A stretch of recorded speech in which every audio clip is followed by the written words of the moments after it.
జబర్దస్త్ మహిదర్ ఇప్పుడు ఎక్కడ చూసినా ఈ మనిషి గురించే మాట్లాడుకుంటున్నారు. అండ్ వీడియోలోకి వెళ్ళే ముందు మన ఛానల్ ఎవరైనా సబ్స్క్రైబ్ చేసుకోకపోతే సబ్స్క్రైబ్ చేసుకోండి.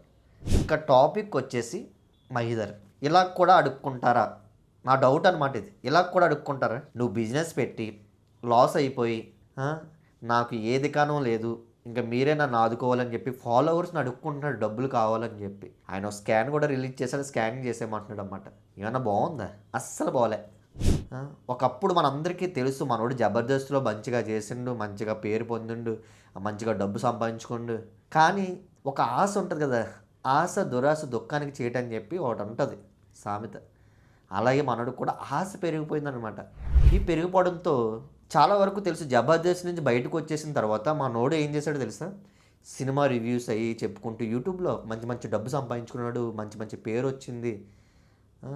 ఆ పేరు మొత్తం చెడగొట్టేసుకున్నాడు. మనోడు ఒక ఇంటర్వ్యూలో చెప్పాడు, నేను 1 కోటికి పైగా డబ్బులు సంపాదించాను యూట్యూబ్ ద్వారా అని చెప్పి అన్నాడు అన్నమాట. 1 కోటికి పైగా అంటే తక్కువ. ఎవరైనా సరే బిజినెస్ పెడితే చిన్నగా పెట్టుకుంటూ వెళ్ళాలి. లేదు నాకు ఆశ ఎక్కువ, నేను ఒక్కసారే 1 కోటి రూపాయలు పెట్టేస్తానంటే ఇలాగే ఉంటుంది పరిస్థితి. చాలా దారుణంగా చెప్పుకోవాలి, కానీ అది సిగ్గుచేయట అడుక్కోవడం అన్నది. నీలో దమ్ము ఉంది కదా, మళ్ళీ వీడియో చేసి మళ్ళీ సంపాదించుకో డబ్బులు. ఇప్పుడు బిజినెస్ ఎవరైనా సరే అంత డబ్బులు పెట్టేసి ఎవ్వరు పెట్టొద్దు. ఏదైనా చిన్న చిన్నగా స్టార్ట్ చేసుకోవాలి. అండ్ మహిదర్ చేసిన తప్పు అది.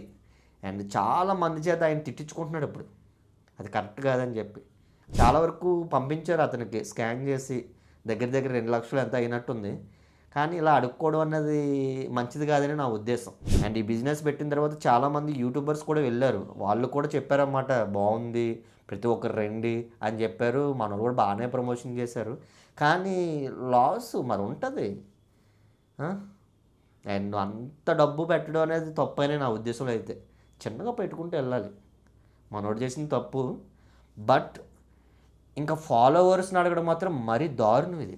ఫాలోవర్స్ని ఎందుకు అడగాలి చెప్పండి? వాళ్ళు ఏమన్నా చెట్లు కాస్తాయి డబ్బులు, వాళ్ళు సంపాదించుకుంటే కదా వస్తాయి. అండ్ ఏదో యూట్యూబ్ ఛానల్ అమ్మేస్తానని అది ఇది చెప్పడం, కథలు ఇవన్నీ స్కామ్. ఇలాంటి కథలు నమ్మొద్దు, ఎవరికి డబ్బులు మీరు ఇవ్వద్దు. మనకే బోల్ పనులు ఉంటాయి. అండ్ మళ్ళీ నీ సత్తా ఉంటే నువ్వు సంపాదించుకోవాలి బ్రో. మహిదర్ బ్రో ఇలా చేయొద్దు అని నేను చెప్తున్నా. ఎందుకంటే నేను ప్రతి ఒక్కరికి చెప్పేది ఒకటే, మీరు అంత బిజినెస్ పెట్టయితే ఎప్పుడు చేయకండి. అప్పు చేసి మరీ పెట్టొద్దు. మనోడు 25 లక్షలు అప్పు చేసిందంట బయట. మరి అప్పులలో ఊరుకుంటారా? ఊరుకోరు కదా. మనం ఉన్న దాంట్లోనే మనం చిన్న బిజినెస్ పెట్టుకోవాలి. అండ్ మహిదర్ విషయం మీద మీరేమంటారు కామెంట్ చేయండి. అలాగే మన ఛానల్ ఫాలో చేయడం మర్చిపోదు. జై హింద్.